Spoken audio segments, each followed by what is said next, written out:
শাহবাগে বিজয় মিছিলে এসে নিখোঁজ, লাশ পাওয়া গেল মর্গে। 5ই আগস্ট বিকেল 5:30টার দিকে বাসা থেকে বের হয়েছিলেন নারায়ণগঞ্জের মোহাম্মদ আল মামুন আমানত, 41 বছর বয়সী। স্ত্রীকে বলে এসেছিলেন রাজধানীর শাহবাগের সরকার পতনের বিজয় মিছিলে অংশ নিতে যাচ্ছেন। এরপর আর তার খোঁজ পাওয়া যাচ্ছিল না। অবশেষে 9 দিন পর গত বুধবার ঢাকা মেডিকেল কলেজের মর্গে মামুনের লাশ পাওয়া যায়। মামুন নারায়ণগঞ্জে একটি পোশাক কারখানায় কর্মরত ছিলেন। তার স্ত্রী হাসিনা মমতাজ চিকিৎসক।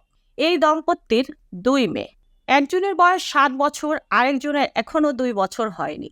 মামুনের মা বাবা বেঁচে নেই। এক বোন যুক্তরাষ্ট্রে, আরেক বোন থাকেন ঢাকায়। ভাইয়ের মৃত্যুর খবর পেয়ে দেশে রওনা দিয়েছেন যুক্তরাষ্ট্রে থাকা বোন। ময়না তদন্ত শেষে গত বৃহস্পতিবার দুপুরে ঢাকা মেডিকেল থেকে মামুনের লাশ নিয়ে যাওয়া হয় সিদ্ধিরগঞ্জ উপজেলার জালকুড়ি পশ্চিম পাড়ার বাসায়। গতকাল শুক্রবার জানাজা শেষে কুমিল্লার চান্দিনায় পারিবারিক কবরস্থানে মামুনের লাশ দাফন করা হয়।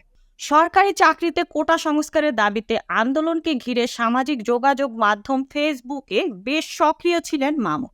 5ই আগস্ট এক পোস্টে তিনি আন্দোলনকারীদের উদ্দেশ্যে লিখেছিলেন, পুরো বাংলাদেশ আজ মুক্তির দাবিতে একতাবদ্ধ। এখন তারা মৃত্যুর ভয় ভুলে গেছে। যে কোনো অন্যায় জুলুমের বিরুদ্ধে রুখে দাঁড়ানোর চেয়ে গর্বের আর কি হতে পারে। এই আন্দোলনে অংশ নিয়ে স্বৈরাচার মুক্ত করে স্বাধীনতার জন্য কেউ জীবন দিলে সৃষ্টিকর্তা তার প্রতিদান দেবে। 5ই আগস্টের কথা উল্লেখ করে হাসিনা মমতাজ বলেন, তার স্বামী ওই দিন সকালে বাসা থেকে বের হয়ে বেলা 3টার দিকে বাসায় ফেরেন। বিকেল 5:30টার দিকে জানান তিনি শাহবাগ যাচ্ছেন। বাসায় ফিরতে রাত হতে পারে। এরপর আর কোনো কথা হয়নি। হাসিনা মমতাজ বলেন, স্বামী মরে গেছে ভাবিনি। তাকে বিভিন্ন থানায় খুঁজেছি। পরে নারায়ণগঞ্জ থেকে শুরু করে শাহবাগ পর্যন্ত যত হাসপাতাল আছে প্রায় সব হাসপাতালেরই খোঁজ নিয়েছি। ঢাকা মেডিকেল কলেজের মর্গেও গিয়েছি।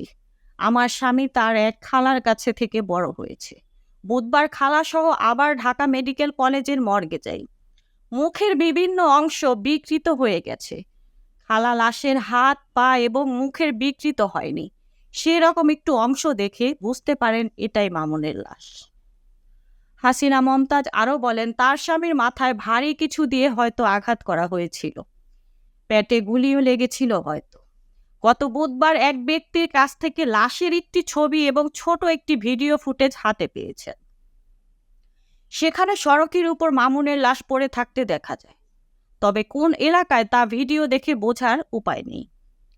মুঠোফোনে কথার এক পর্যায়ে হাসিনা মমতাজ জানালেন, স্বামীর খোঁজ জানাবে বলে 2 প্রতারক তাদের কাছ থেকে 2 দফায় প্রায় 38,000 টাকা হাতিয়ে নিয়েছে। প্রমাণ হিসেবে মামুনের মোবাইল থেকে ফোনও দিয়েছে এক প্রতারক। তিনি আহত হয়ে ফেনীতে আছেন বলে জানালে পরিবারের সদস্যরা তার খোঁজে ফেনীতেও গিয়েছিলেন। তবে মুঠোফোনে টাকা পাঠানোর পর থেকে ফোনটি বন্ধ পাওয়া গেছে। প্রতারকদের একজন নিজেকে ফেনীর হাইওয়ে পুলিশ বলে পরিচয় দিয়েছিলেন। পরে সেখানে গিয়ে জানতে পারেন পুলিশের পক্ষ থেকে কেউ ফোন দেয়নি। মামুন যে মোটর সাইকেল নিয়ে বের হয়েছিলেন সেটিও পাওয়া যায়। মামুনের ছোটবেলার বন্ধু হাসান শাওন বলেন প্রথম আলোকে, সেদিন আসলে মামুন কেন মারা গিয়েছিল, তার লাশ কে মর্গে নিয়েছিল, এসব আমরা কিছুই জানি না এখনো। মাথায় আঘাত না গুলি লেগেছিল তাও নিশ্চিত নয়। এখন তো লাশের দিকে তাকানোও যাচ্ছে না। ময়না তদন্তের রিপোর্ট হাতে পেলে হয়তো কিছু জানা যাবে। বন্ধুদের মধ্যে বেশ জনপ্রিয় ছিলেন মামুন, জানালেন হাসান শাওন।